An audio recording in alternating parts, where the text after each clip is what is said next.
Ladies and gentlemen, good afternoon. Welcome back to our Democracies at War lectures. We saw in our previous chapters that Western liberal democracies have been involved in 7 wars since the end of the Cold War, and we saw more specifically in our chapter 5 that they won, militarily speaking. The wars concerned. They ended with military victories. The question of political victories is another question. And we also saw last week that according to the so-called adherents of democratic victory thesis, democracies are likely to win the wars that they are fighting thanks to their culture. Basically, the spirit of democracy, the capacity to innovate, the freedom of initiative of soldiers during the battles, etc., etc. My analysis, ladies and gentlemen, is somehow complementary to this thesis. I would claim that, I would posit that Western democracies, in order to be able to wage the wars that they fought, and in order to make sure that they would win them, adapted their warfare. They adapted the conduct of war in order to take into account the evolution of the international political and economic context, the domestic context, the normative evolution also of public opinions. And more specifically, in the next 2 chapters, I will claim that first, Western liberal democracies changed the composition of their armies throughout roughly 2 centuries, during 2 centuries, from the American independence and the French Revolution up to the end of the Cold War. Western armies were national conscript armies based on compulsory draft of young male citizens. Since the end of the Cold War, Western armies are composed by professional soldiers, and they are supplemented by corporate warriors, mercenaries. And the second innovation introduced by Western armies consists in the so-called revolution in military affairs, notably characterized by technological evolutions favoring a distant bombing rather than close combat tactics. And I will focus on this point in chapter 7 when looking at the introduction of drone warfare. Today, then, chapter 6, I will look at the importance, the growth of professional armies and corporate warriors. Subtitle of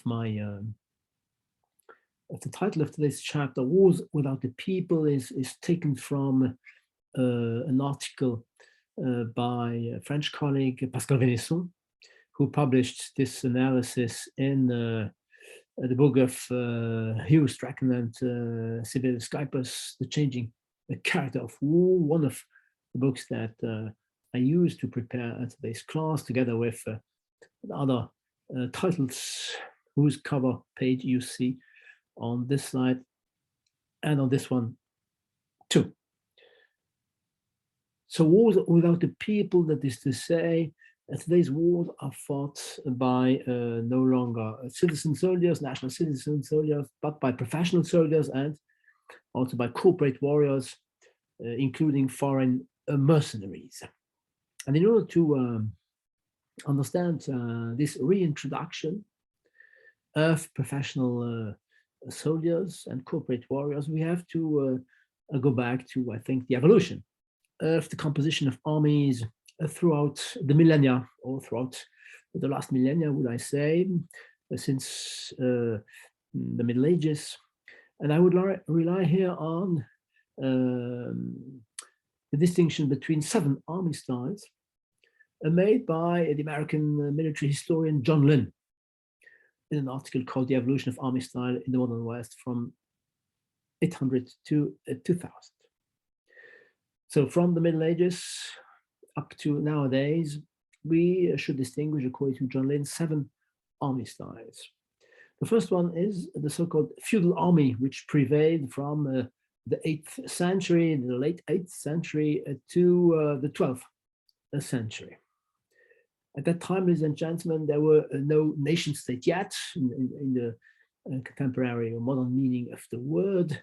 The different units at that time considered themselves to be part of in Western Europe, to be part of the Christian Commonwealth, Respublica Christiana. There was no monetary economy, and there were no standing armies. The then prevailing feudal army was composed by landholders and their servants. And these landholders who were tied to political rulers by personal links of loyalty, personal links of allegiance, these landlords served on the basis of an annual 40 days military service. Most of them, ladies and gentlemen, were knights. Cavalry was the most important part of the feudal army, complemented by commoners, militias, infantry troops.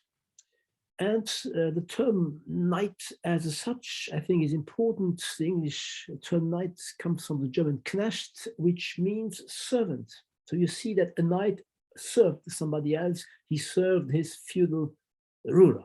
During this 40-day obligation to serve, in exchange, since there was no money yet, in the modern meaning of the term, he received himself a landed fief, and given the importance of cavalry, he was a horseman. He fought on the back of his horse.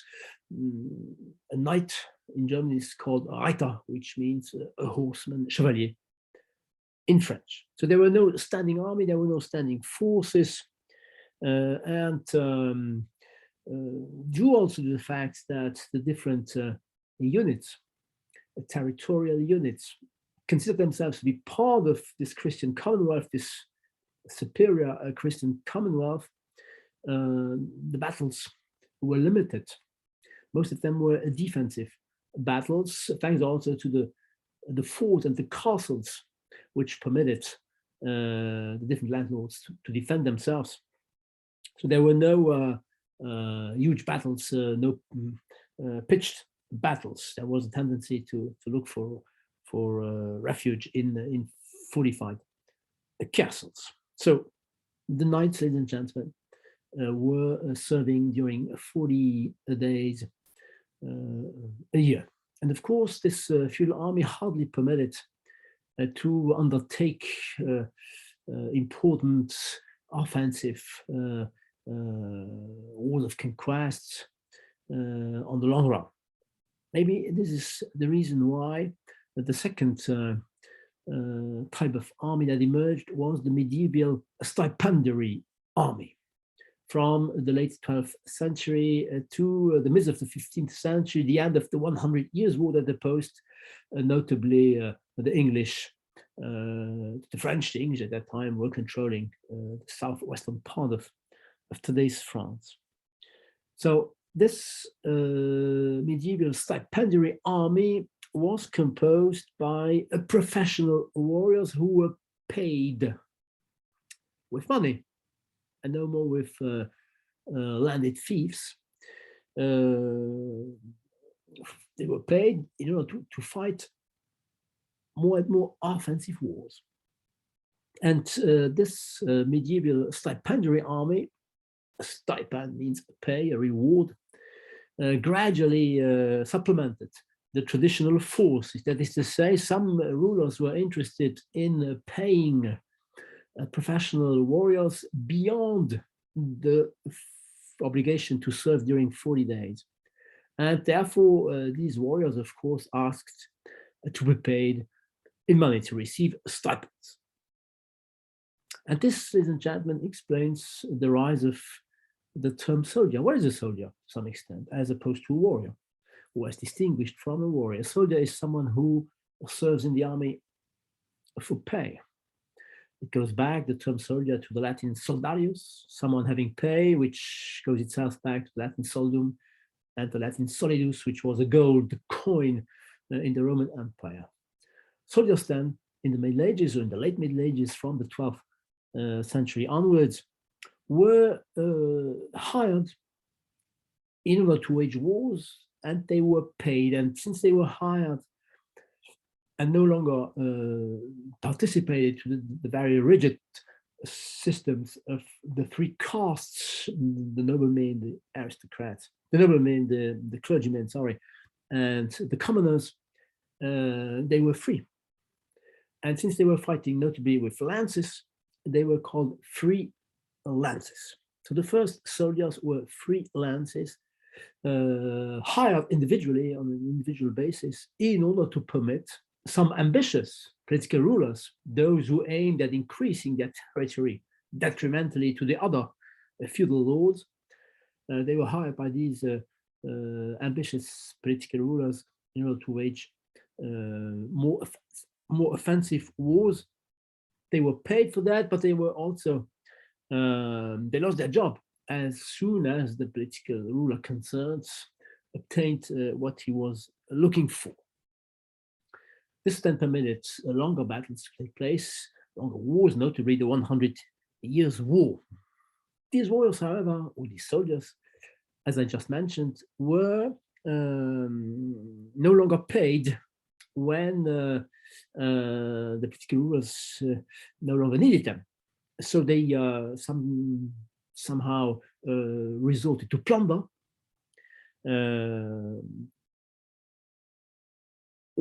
and the smartest among them decided to create companies, collective units of individual freelances in order to provide to offer to political rulers their service as professional soldiers. Thus emerged the third type of army, the so-called aggregate contract army.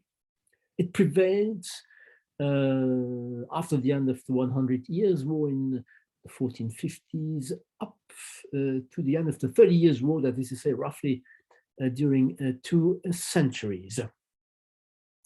And these aggregate contract armies were composed by mercenaries. What is a mercenary, ladies and gentlemen? A mercenary is someone who, to some extent, does anything for pay.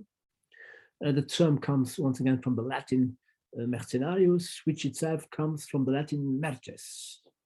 Merces means pay, reward, in the form of merchandise, Latin merx. A mercenary then is a soldier who fights for financial gain and who offers his services to anyone likely to provide him with such a pay, that is to say, including, and all the more so, first and foremost, should I say, for those outside who do not possess, who do not claim the legitimate use of force. The church in the past, the prince, and more during our period here, the first the first consolidated territorial estates. So mercenary, ladies and gentlemen, is a soldier who fights for financial gain and outside the armies controlled by those who possess the legitimate use of force. So at the origin, these mercenaries were those soldiers of the second period, which were no longer paid. So in order to try to survive, they created companies of mercenaries. The term company, ladies and gentlemen, in itself is also interesting. It comes from the Italian con pane, which means with bread. Bread, to some extent, was the first merchandise that these paid mercenaries could buy when looking for survival. Company is also a term used in economy. A company is a firm. We does see somehow the common link between military domain and the economic domain. Market nowadays comes from the Latin merx, merchandise. A mercenary, then, someone who is doing anything for pay, accepted to enter in a company which was led by a captain. And since the first units of the 14th, 15th centuries, companies were created in Italy. These captains were called condottieri. Condottieri is he who guides, he who leads a company made of private soldiers, of mercenaries. So during this period, the period of the Italian Renaissance, war makers increasingly resorted to mercenaries in order to supply their armies, which all the more so became offensive to different Italian city-states, fought wars against one another. This is what Machiavelli will be analyzing in his prints. They were fighting against one another in order to try to defeat their rivals. Milan, Venice, Rome, Naples, etc., etc. The most notable mercenaries in Italy were, however, not of Italian citizenship or did not come from Italian city-states. They came from Switzerland, the Swiss pikemen. And this explains also that nowadays, and still nowadays, the Swiss guards protect the Vatican. At that time, of course, the papal state was one of the very significant actors within the Italian city-states. So the mercenaries became more and more important. They became more and more powerful. The problem is that they tended to somehow become autonomous, independent.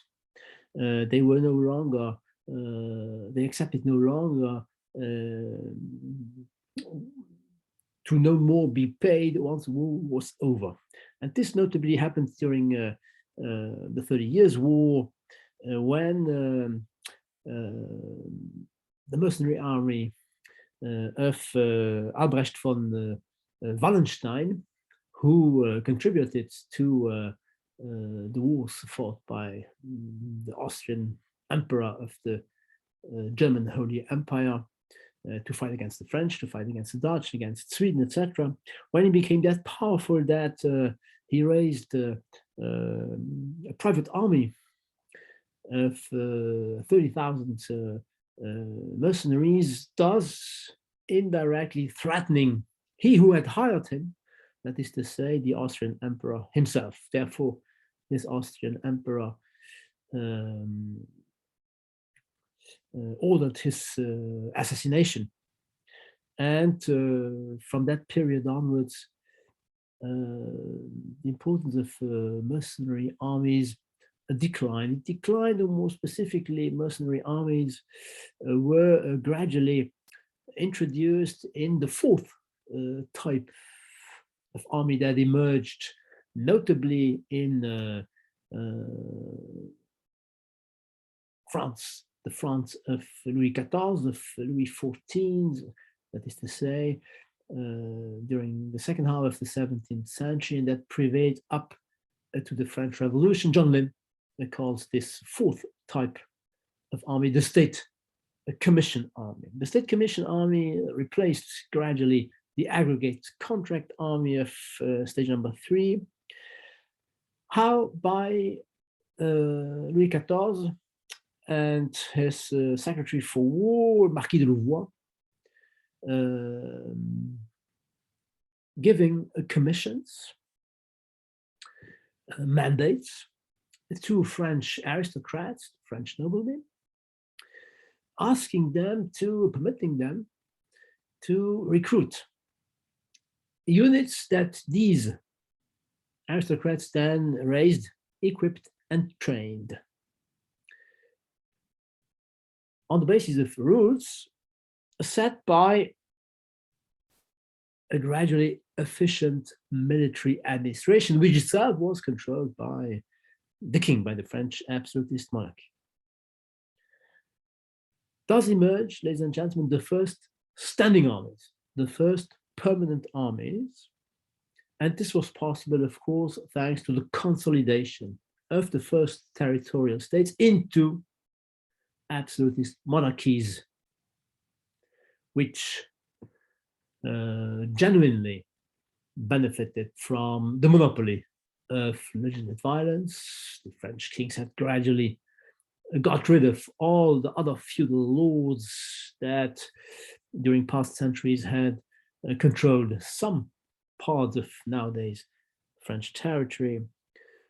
Consolidation, thanks of the nation state, of the territorial monarchical absolutist state, thanks to the monopoly of legitimate violence, and also thanks to the modernization of finances, that is to say, the tax system became more and more efficient.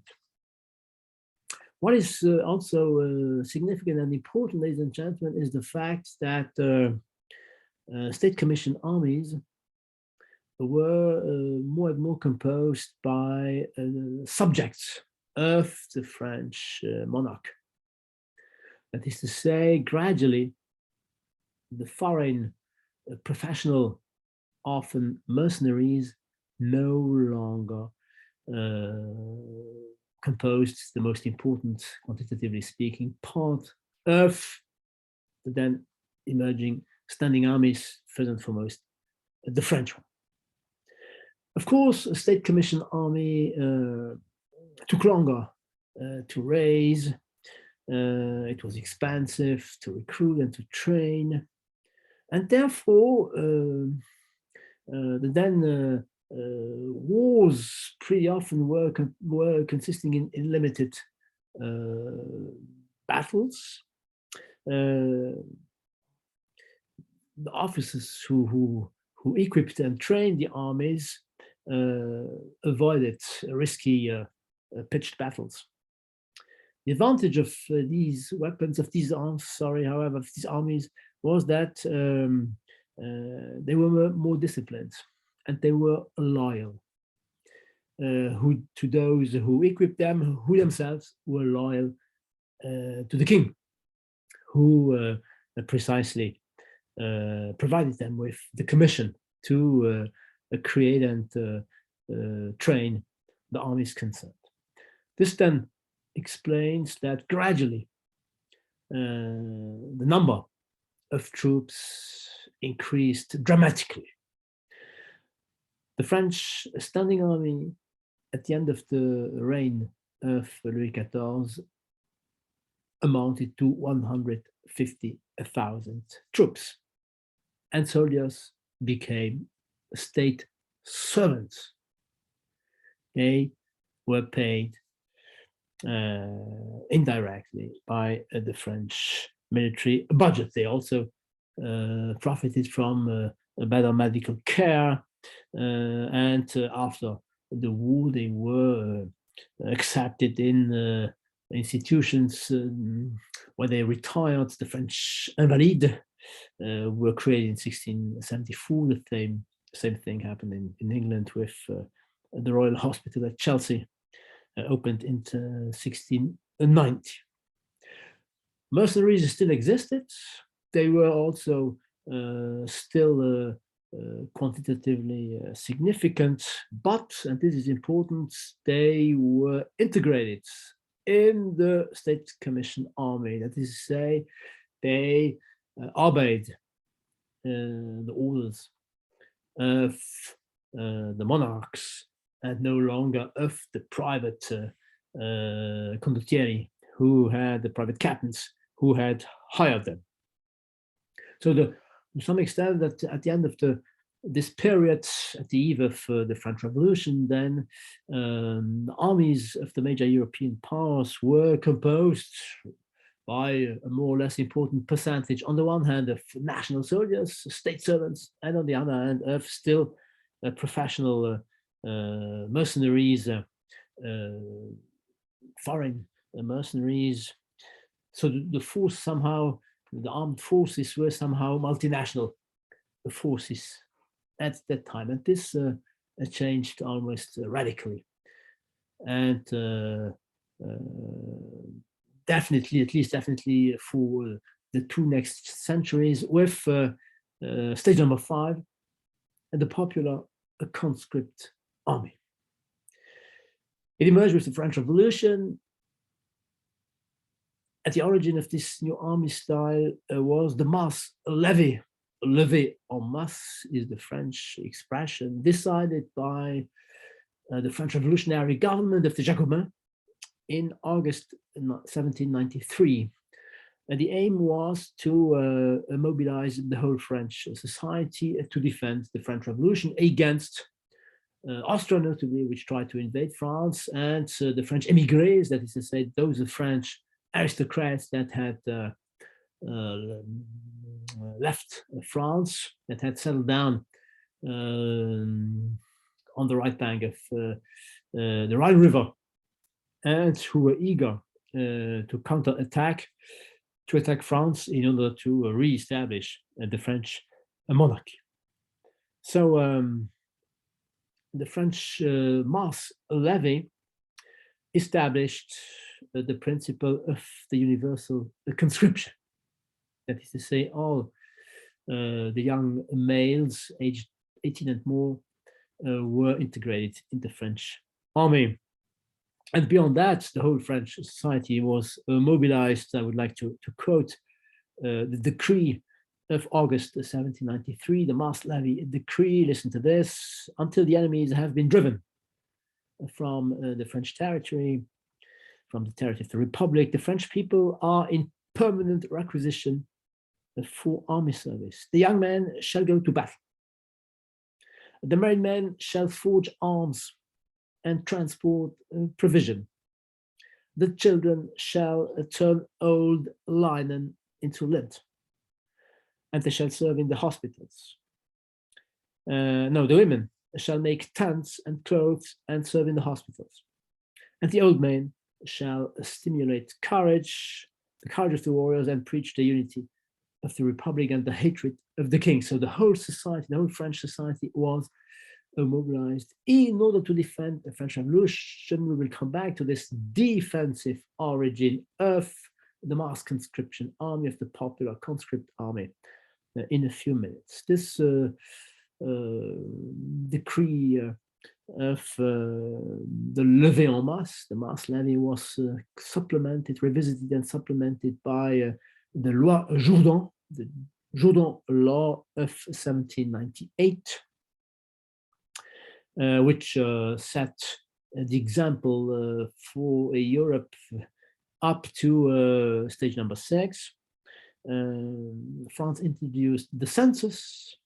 That is to say, the population was counted in order to know exactly how many young males there were likely to be drafted in order to wage the wars of the French Revolution, and all the more so, of course, 1 year later, of Napoleon the First, who launched France's wars against the rest of Europe.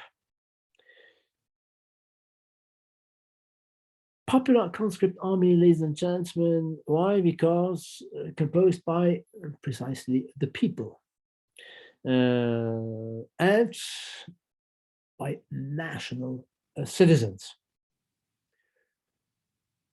Mercenaries still existed,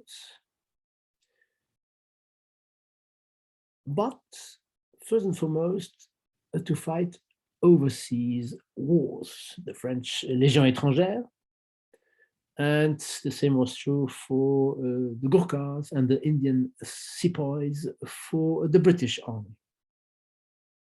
So the French Légion étrangère, the French Foreign Legion, is nowadays the equivalent of some specific contingents within the French Imperial Army of Napoleon. Beyond France, due to the revolutionary origin of this popular conscript army, Beyond France, European conservative political regimes hesitated before introducing popular conscript army. Nevertheless, it gradually spread everywhere. It became the model, and at the midst of the 19th century, it permitted a very, very significant increase of the standing armies of the European powers as regards France.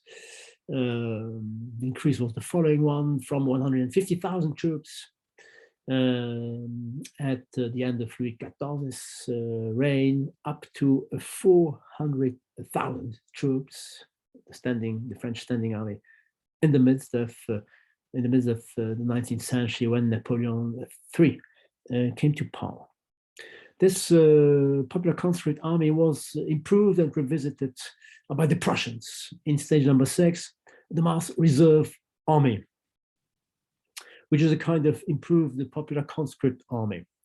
And it became successful, of course, also thanks to Prussia winning the wars which permitted Prussia to unify Germany, first against the Austrians in 1866 and then against the French in 1870-71.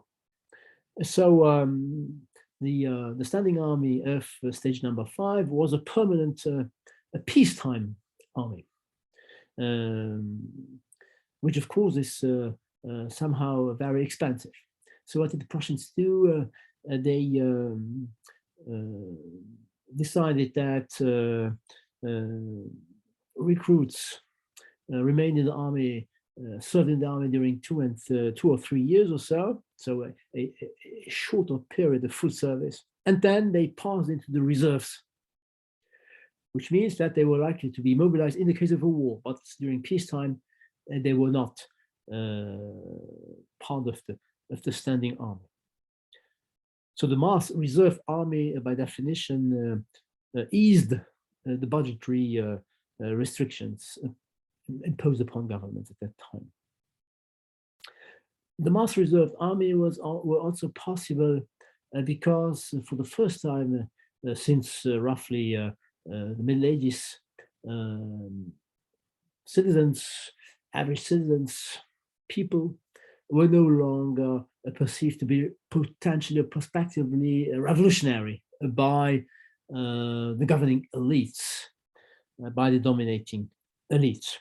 And if they were perceived to be politically reliable, it was, of course, because of the education that they received. The education that they received at the army before going back to the reserves, and before the army, the education that they had received at school. So the school and the army permitted to produce loyal patriots. The citizens were turned into loyal patriots and therefore into loyal soldiers. The mass conscript army was at the origin of the huge armies that fought World War I and World War II.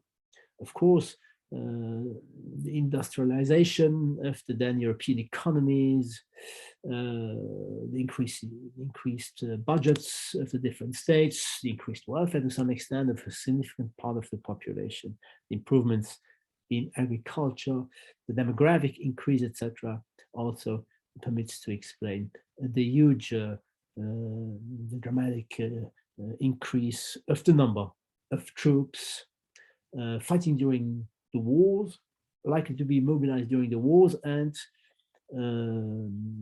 passed into the reserves during the periods of peace or during the periods of truce, separating one war from another one. So these soldiers, to some extent, needed wars in order to become more competent, which also means that in the case of a peacetime during too long, these mass reserve armies were likely to be no longer efficient when a war broke out. This somehow comes close to the argument put forward by Tocqueville that we saw last week. When democracies are in peace, they end up no longer able to wage successive wars in the case of such a war taking place. And to some extent, this explains the emergence of the seventh type of armies distinguished by John Lynn, the volunteer technical army. So the final stage up to now of the evolution of Western army styles. This seventh type goes back basically to the end of the Vietnam War in the US. So first half of the 1970s, when the United States decided to put an end to its peacetime compulsory draft that had characterized the American army since America's independence at the end of the 18th century. So the volunteer technical army was developed in response, of course, to technological advances, to technological changes that occurred after 1945. The Vietnam War revealed to some extent that quantity, the number of troops engaged, was less important than quality. That is the capacity of soldiers to fight efficiently. This was due to, as regards technology, to the evolution of conventional weapons, which became more and more sophisticated. That is to say, their use demanded greater expertise, greater coordination, which is possible only thanks to increased training, but also to an improved education of the soldiers. So fewer troops were needed, all the more so they were considered to be more able troops. They could accomplish on the battlefields what former mass armies were unable or proved themselves to be unable to accomplish during the Vietnam War. So smaller armies resorted to voluntary enlistment and no longer to compulsory draft, which also means that those who chose to enroll professional armies entered a career as a professional soldier. So they were long time professional service. America introduced this professional all-volunteer technical army in 1973. Great Britain had begun as early as 1957. We'll come back to this in a few minutes. And all the other states, Western European states, with one exception, Switzerland, will follow the same evolution after the end of the Cold War. So we assist at the latest, since the end of the Cold War, to the decline of mass armies. Western armies are more and more capital intensive. I quote here the analysis of Martin Shaw. Technologies are more and more sophisticated. They are incorporated in weapons, in platforms, and they require fewer but more skilled personnel. So contemporary professional soldiers are specialist workers, skilled professionals, and they are no longer treated as cannon fodder. They can no longer be treated as cannon fodder. The cult of military institutions, or the glorification of military institutions, is replaced by the cult of the weapon system. And this, of course, is due to the evolution, the global evolution of modern Western societies who become post-modern, post-military societies. The exception being Israel, which still has a standing army composed by citizen soldiers. And I thus come indirectly to what I feel free to draw as a general conclusion when looking at the evolution of army styles during the last 15 centuries or so. So we see that, depending on the context, armies are composed either by professional soldiers or by citizen soldiers. These soldiers sometimes are of national citizenship or of foreign citizenship. They are serving during a short period or during a long period, etc., etc. If I then try to draw a general conclusion from these differences and relate them both to the evolution of the context and to the different types of battles that they were fighting, I feel free to posit the following assumptions. I do think that conscription armies based on compulsory draft, that is to say, composed by citizen soldiers, most of the time by, but not necessarily exclusively by male citizen soldiers, are prevailing when it comes to protect the national territory. That is to say, conscription armies fight first and foremost, or were conceived of in order to fight first and foremost defensive wars of necessity.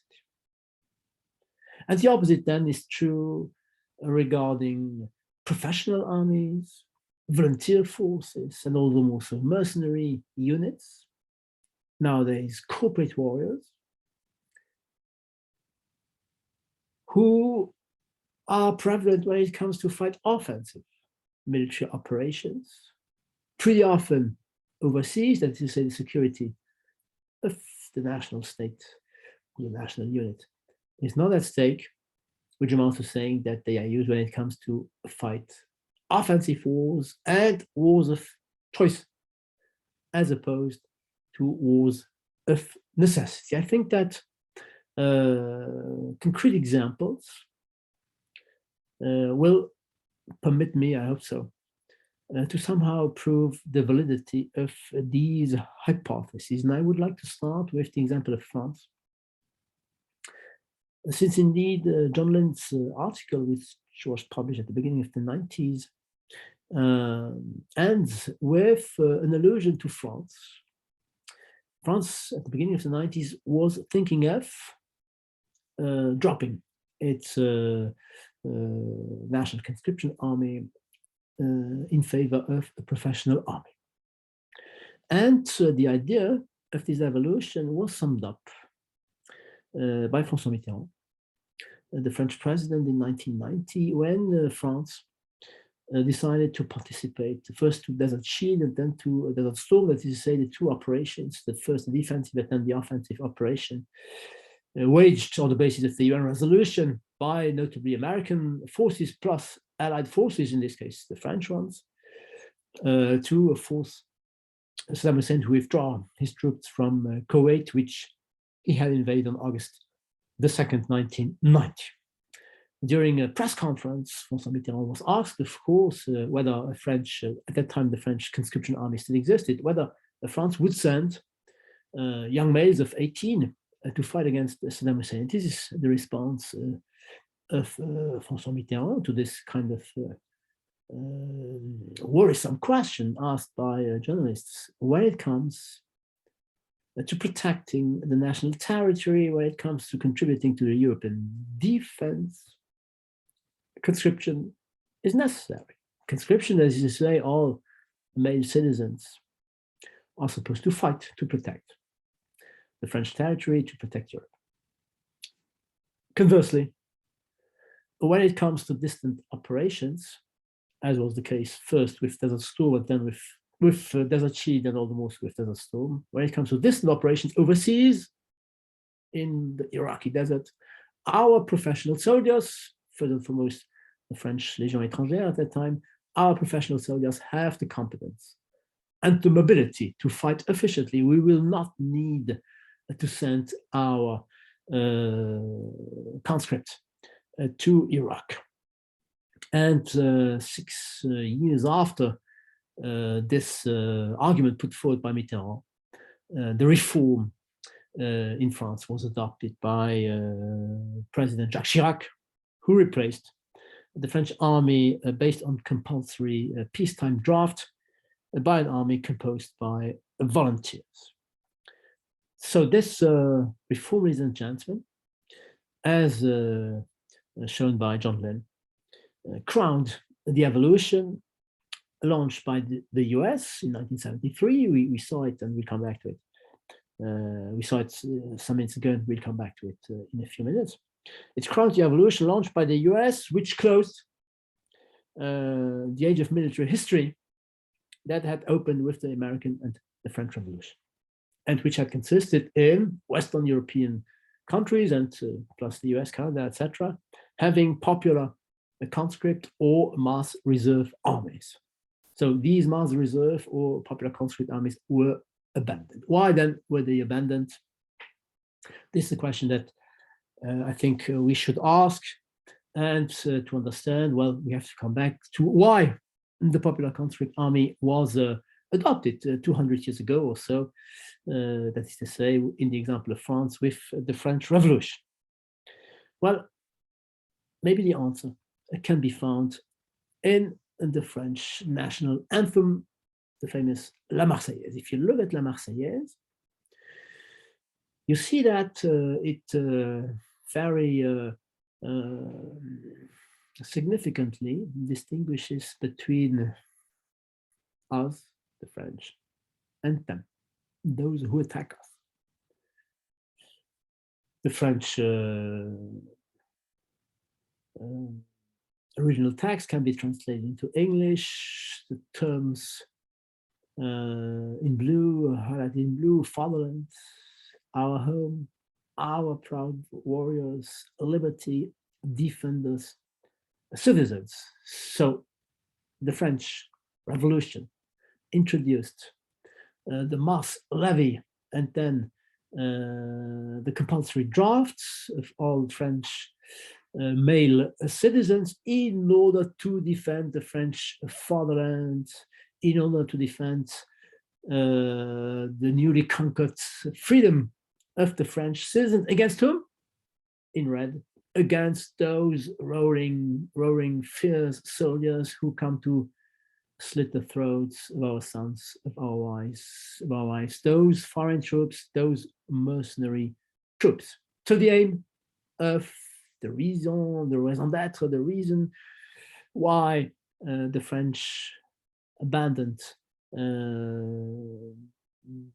the army of the French monarchy based on the professional soldiers by citizen soldiers, the reason was the necessity to defend the French Revolution, the French territory, the French sovereignty against those who attacked it, the French émigrés, and their allies, notably the Austrian Habsburgs. And the same analysis, of course, applies to the US. The US became independent in 1876, or the 13 former colonies of the British managed to declare their independence in 1776. And then, of course, it had to defend this independence against any prospective attempt by the British to reconquer, to recontrol the lost territories of the British Empire in North America. So here again, the aim was defensive. And how did the Americans proceed to do so? Well, they relied upon militias composed by citizen soldiers. And I would like to quote here George Washington, who in 1783 asked and requested, actually, that all the American citizens defended the newly won American independence. Listen to George Washington. It may be laid down as a primary position and as the basis of our system that every citizen who enjoys the protection of the free government, somehow there is a social contract of Hobbes, of Locke, of Rousseau, every citizen enjoying the protection of the free government has to defend this free government. It owes a proportion of his property, that is to say, taxes, but also of his personal services, that is to say, he must accept to risk his life to do what? To the defense of the free government of America. So a volunteer militia and then a citizens' army was introduced in America after its defeat against the British in 1812, when Washington was burned down by the British, the last American-British War. America introduced a citizen army, which prevailed up to the Vietnam War in 1973. The citizen soldier principle, of course, given the then American situation, was more a principle or an ideal than a reality, for the very simple reason that America, due to its isolationist strategy and to the fact that at least up to World War I was not threatened as regard its security. Robert Keohane summed up this privilege by saying that America was born free and lucky, free thanks to its war of independence, lucky because it had no immediately threatening neighbors. So the citizen soldier principle was more a principle or an ideal than the reality. The American citizen soldiers, the American army fought against indigenous Indian tribes, which it defeated without hardly any problem, of course. But this ideal permitted precisely America to raise those huge armies that fought World War I, World War II, the Korean War, and last but not least, the Vietnam War. So it is after the Vietnam War that the change intervened. Why? Well, because of the technological arguments put forward by John Lynn that I mentioned in my survey of the different army styles. Also because during the Vietnam War, more and more young Americans, notably students, admittedly from America's white middle class, rejected the compulsory draft. They refused to serve as soldiers in Vietnam. And the third reason also was that, of course, America was defeated in this war. So American elites, military and political elites, drew the conclusion that this mass conscript army was no more efficient to fight wars like the one in Vietnam, a war where America's security was not directly at stake. The domino doctrine claimed that America's security started somewhere in Vietnam and in Cambodia and in Laos, but we can hardly compare the security of America, which was at stake when America was attacked at Pearl Harbor, and the security of America in Vietnam, of course.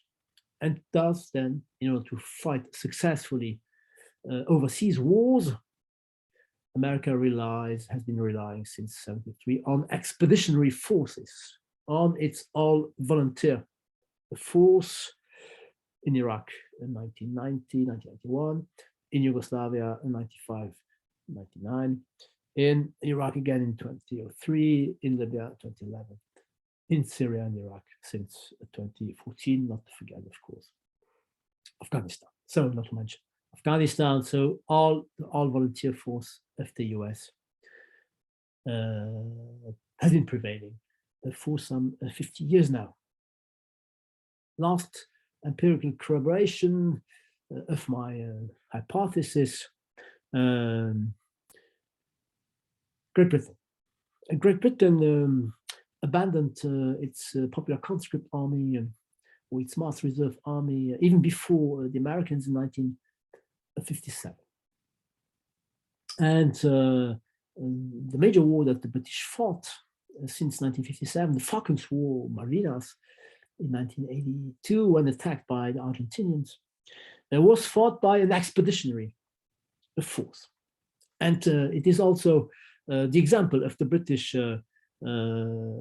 expeditionary force, which inspired the reform adopted by Jacques Chirac in France. Bastien Hirondelle, the French researcher, shows in his book that the French army reform was almost consisted almost in a kind of imitation of the British reform, which was the model, which had to be imitated according to Chirac. And if we come back to Great Britain, what is interesting is that Great Britain actually had a popular conscript army only during a very short period during World War I and World War II, which means that Great Britain had no compulsory draft, no army composed by citizen soldiers throughout almost 80 to 90% of its existence since the end of the 100 Years' War. Why? Well, the reason is easy to understand. If we think of my assumptions, thanks to its geographical position, the United Kingdom was never directly threatened. From the mid of the 15th century up to World War I, and to some extent up to World War II, when the Nazis started bombing the British territory. The wars that the British were fighting were always wars overseas. In Europe, against those states that threatened to upset the continental balance among the French, the Russians, the Austrians, the Prussians, and the Germans, and overseas, of course, all the more so, that is to say, beyond the different oceans, when Great Britain fought its wars of colonial conquest from North of America to Africa to India, to Australia, and these wars all were fought by professional expeditionary forces. So only very exceptionally, when its national survival, its national security was at stake, did the British resort to conscription armies, roughly during the first half of the 20th century. So the contemporary examples do corroborate my assumptions, and the same is true for examples of the past, and this is the reason why I introduced some examples of ancient times. Sparta, the Greek city-state, when fighting its war against Athens, whose expansion had provoked the outbreak of the Peloponnesian War, Sparta relied on defensive citizen soldiers, the hoplites. Conversely, after the Peloponnesian War, when the Macedonian king Alexander the Great turned into an emperor and became Alexander the Great, he conquered Turkey, today's Persia, and up to today's Pakistan and the western part of today's India, thanks to a mercenary army. The Roman Republic defended itself, at least at the very beginning, against Carthage by resorting to Roman troops, and things changed with the Roman Empire, which resorted more and more to foreign troops, or to legions composed by those non-Roman populations that were gradually conquered the more the Roman Empire expanded, notably in today's Germany, or at least on the west bank of the Rhine River of today's Germany. Constantine the Great became emperor thanks to his troops, which were English and somehow Celtic or Scottish troops. Celtic troops. He was crowned emperor by his troops in York, in the town in today's English city of York. That is to say, he resorted to mercenary troops. Mercenary troops were forgotten up to Italy's Renaissance period, when they were used extensively, up to Wallenstein during the 30 Years' War. They then were integrated in the state-commissioned armies of the period of the French absolutist monarchy, and somehow became very marginal during the compulsory draft armies of stage number 5 and stage number 6. Mercenaries now re-emerge since the end of the Cold War under the form of private military firms. I rely here on Peter Singer's excellent book called Corporate Warriors, The Rise of Privatized Military Industry. Corporate warriors form private military firms or private military companies, which are then the contemporary version of past mercenary troops. These corporate warriors, ladies and gentlemen, supplement the Western Army's professional soldiers. Mercenary armies exist beyond the Western world, of course. They are pretty often stigmatized when intervening in civil wars, notably in Africa during the 1990s. I would like to focus here on private military firms of Western European, Western liberal democracies, Western European and North American states. We see here a list of the most important private military firms. And what do we see? We see that they are numerous, first and foremost in the UK, and of course all the more so in the US. Which amounts to saying, and I would like to quote here Sarah Percy, in the late 1990s, I quote, "The use of private force has been almost entirely the fact of the strongest military states." That is to say, the most militarily powerful states rely on private military companies.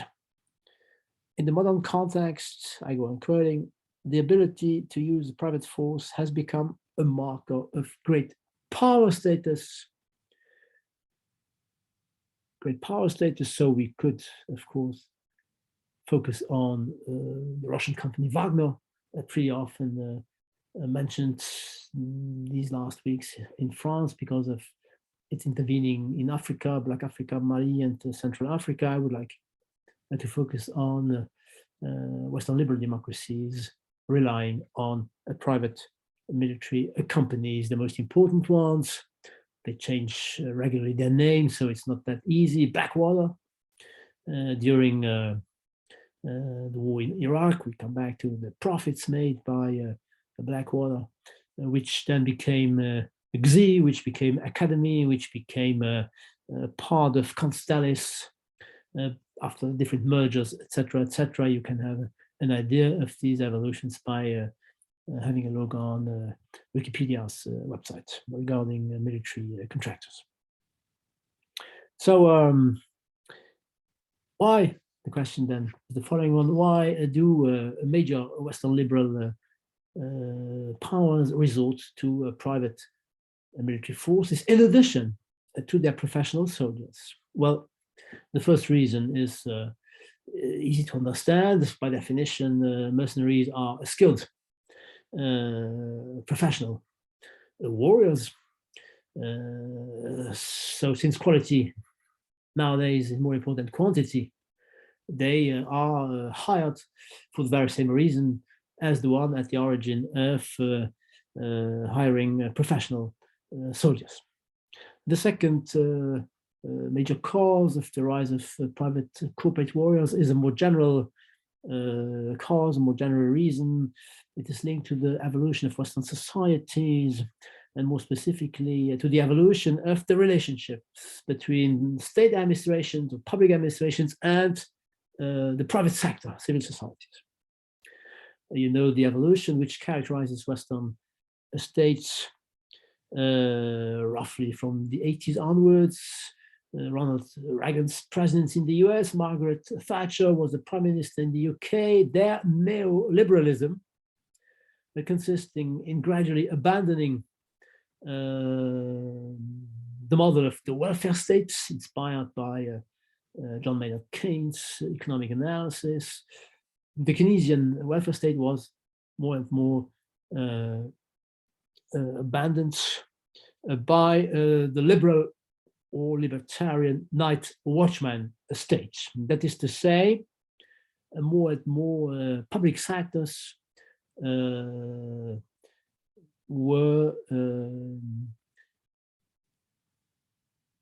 more and more public sectors were taken in charge by the private sector. Very quickly, you know that the government provides citizens with certain services, and the citizens pay these services through taxation. They are taxpayers. And these sectors, of course, these services constitute the public sector. And on the other hand, citizens are also consumers. They're consumers of those services that are provided to them by the private sector. And of course, these services are purchased by the citizens who are consumers, and the price they have to pay is determined by the law of supply and demand. So the distinction between these two sectors, since it has been existing, the frontier between these two sectors has changed, has evolved. And for some 40 years now, the evolution has been favorable to the private sectors. More and more Western governments have decided to transfer more and more public sectors to public services or public responsibilities to the private sector for different reasons, ideological reasons, cost effectiveness, quality, efficiency, etc., the role of the state. Whatever the reason, more and more services have been transferred to the private sectors. This is the case for healthcare, for education, and also higher education, postal services, garbage collection, sewage treatment, but also the construction and the management of prisons, and to some extent also police forces are more and more privatized. And this tendency, this process of outsourcing, of commercialization, of privatization, logically to some extent ended up reaching the army. When Blackwater, which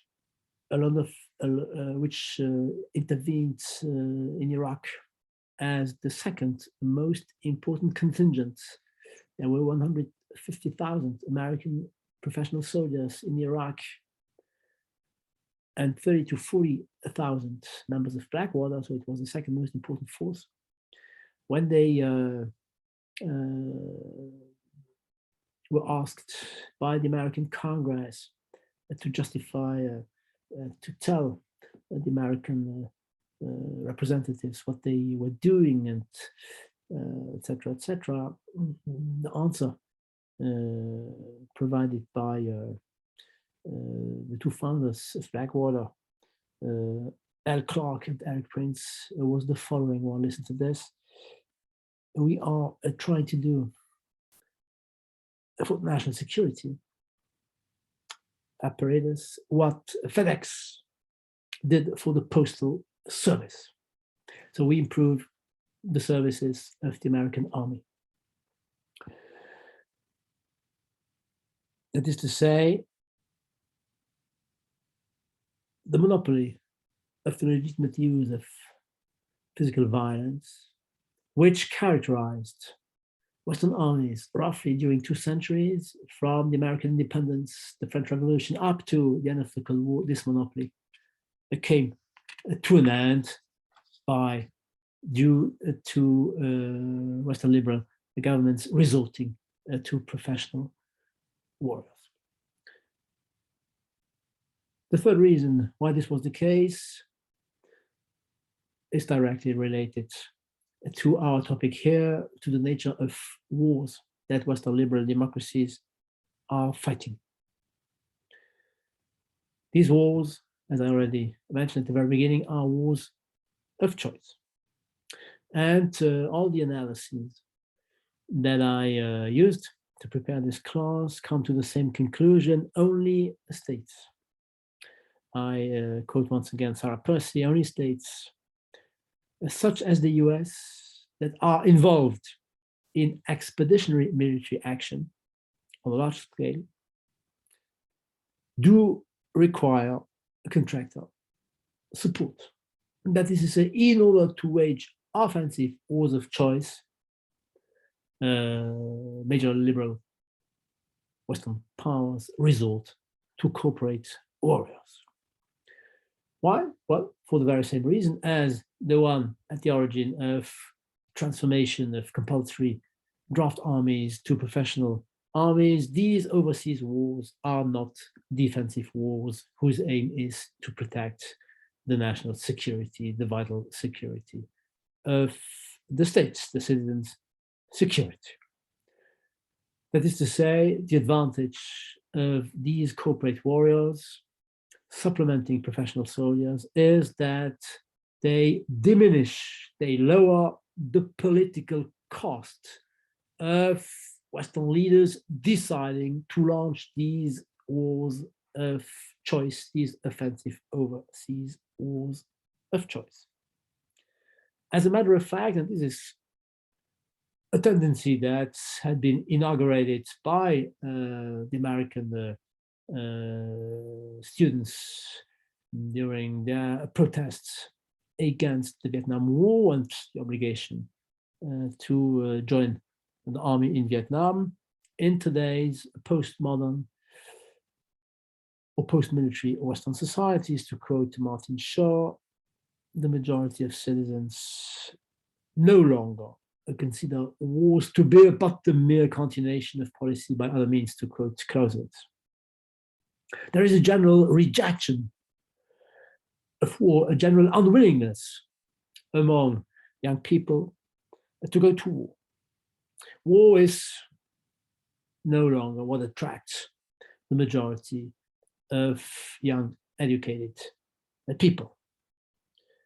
So wars, all the more so that are fought overseas for reasons not immediately easy to understand, are rejected by the majority of young people. Therefore, to overcome this obstacle, Western liberal governments resort not merely to professional soldiers, but also to mercenary forces or to private corporate warriors. And the advantage is that in doing so, the Western liberal governments are no longer accountable to their citizens.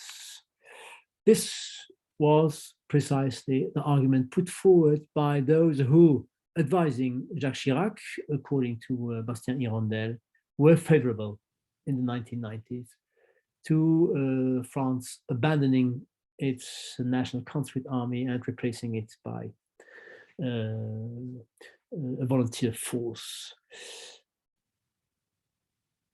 It is no longer judicious to resort to conscript soldiers because in 1990 there is a risk of young men being killed, and politically this is too risky.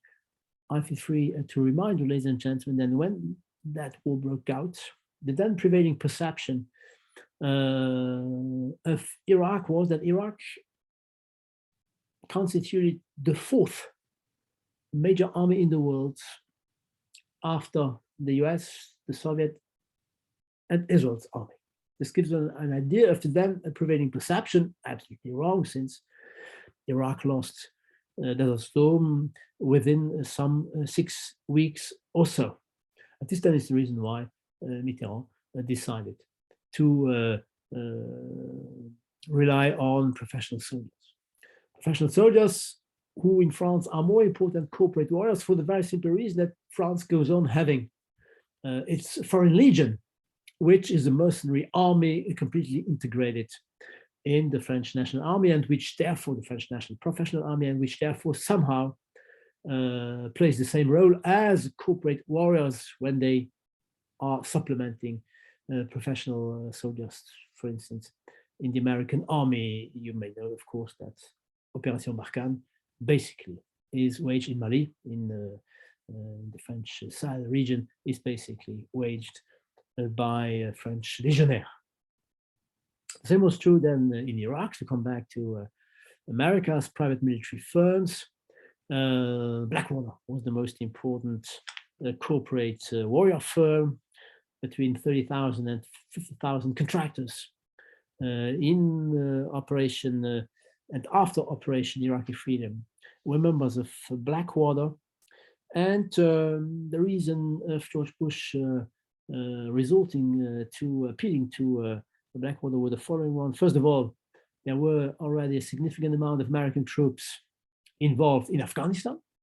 And of course, George Bush could hardly withdraw these troops from Afghanistan to use them in his Operation Iraqi Freedom against Saddam Hussein. So he needed to look somewhere else. And of course, corporate warrior firms in the US were providing what he was looking for. And the advantage of resorting to Blackwater and other private military firms that contributed also to fighting operations, that also protected after Operation Iraqi Freedom the provisional governor, Paul Bremer, who ruled in Iraq up to the first elections in, I think it was in June 2004, so during some 13 or 14 months or so.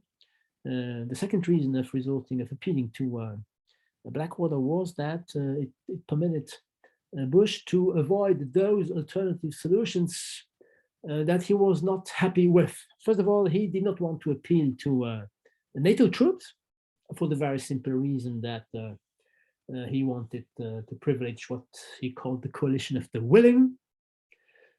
France had been opposed to the war, the Germans too, so even if he had the fair thought of resorting to NATO troops, he probably would not have been able to rely on France and Germany. So he privileged the coalition of the willing solution, the coalition of the willing, ladies and gentlemen, which ended up being called the coalition of the billing. The coalition of the billing, why? For the very simple reason that private military firms, by definition, being private, are eager to make money. And different inquiries, notably by the Watson Institute of Brown University in Rhode Island,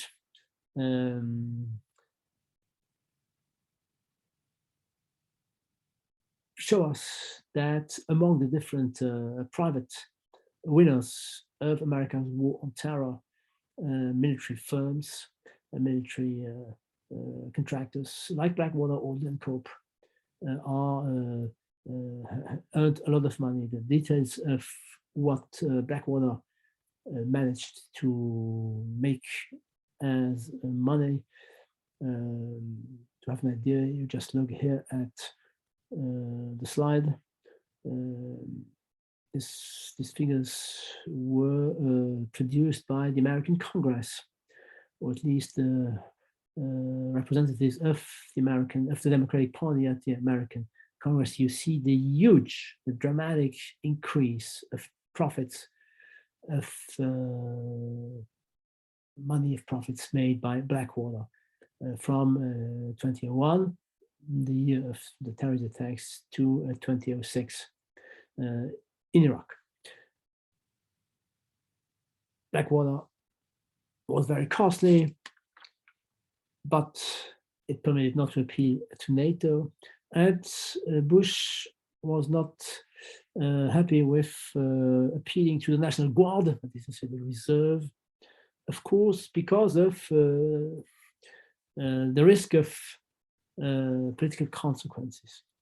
And we here come to the last, a major argument why private corporate warriors are interesting for Western liberal democracies, even more so than professional soldiers.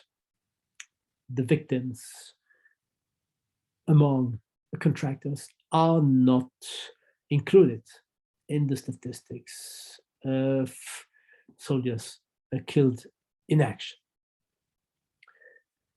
They are not included, all the less so since the American government, throughout the wars fought in Afghanistan, in Iraq, etc., did not even know how many contractors it had hired. This claim is made by Peter Singer, and he can say this because he was asked by the Pentagon to undertake a kind of research in order to permit the Pentagon to know exactly how many members of private groups were working for the American army in Vietnam, in Afghanistan, in Iraq, etc. American private warriors, but also foreign mercenaries, of course, are hired by these private military firms, and these foreign warriors are all the less so counted in the national statistics of soldiers killed in action. So the resort to mercenaries, ladies and gentlemen, has the huge advantage of avoiding the American society to pay the price of the different wars that it has been fighting during the last 30 years or 30 years or so. After the terrorist attacks of 9/11, what did George Bush say to the American citizens? This is what he said. I sum up: go shopping, go on taking planes, go on having holidays. So he did not want Operation Enduring Freedom, which he was launching, which he was about to launch, and Operation Iraqi Freedom, which he was thinking of launching a bit later. He did not want these operations to have any impact on the everyday life of American citizens, which means that he did not want American families to be hit by the death of some of their younger members being killed in the wars concerned. So the advantage for the US government is that there is no political impact upon the leaders, which also means that the American democracy, of course, is bypassed by the wars fought by the US, and the same is true for the wars fought by the British or by the French. Since private warriors, by definition, are private actors, they are not accountable to public actors. Their actions are not controlled by the checks and balance system of the American decision-making process in foreign policy. Their actions, the actions of corporate warriors, ladies and gentlemen, I quote Peter Singer, are protected by a wall of silence. There is a wall of silence. We as citizens, and the same is true for our representatives, elected representatives at the Assemblée Nationale, as regards France, we do not know exactly what they do. And in America, the argument is the following one. The US administration refuses to provide information because the contracts are private ones, and the contractors themselves refuse to give information because they claim that it is first the administration which is supposed to provide such information to either representatives or to the media who might be interested in knowing what corporate warriors are exactly doing.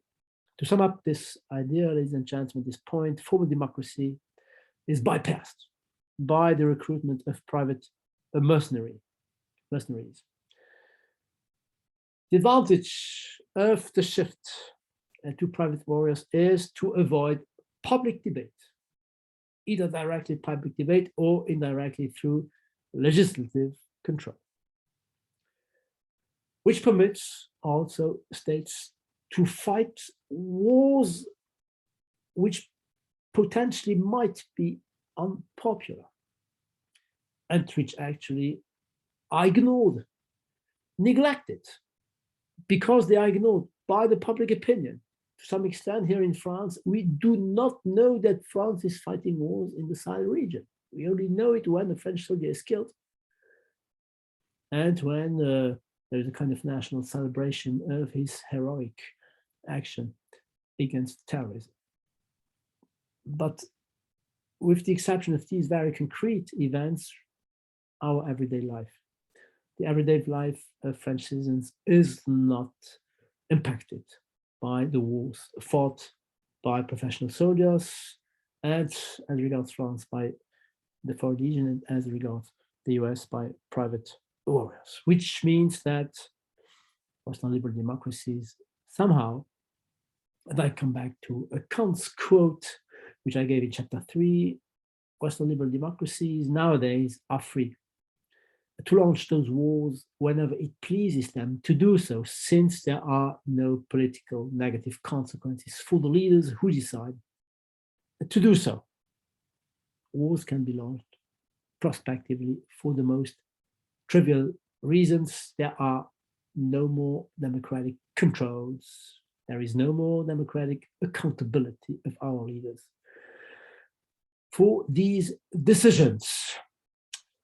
Professional soldiers does contribute, the professionalization of armies does contribute to the de-democratization of Western liberal democracies. Wars fought since the end of the Cold War. The same is true, of course, for the second major innovation to which Western liberal democracies have appealed to, to wage said wars of choice, the resort to distant bombing, and more specifically, drone warfare, which we will analyze in our next chapter, in our chapter 7. Ladies and gentlemen, thank you very much for attending today's class.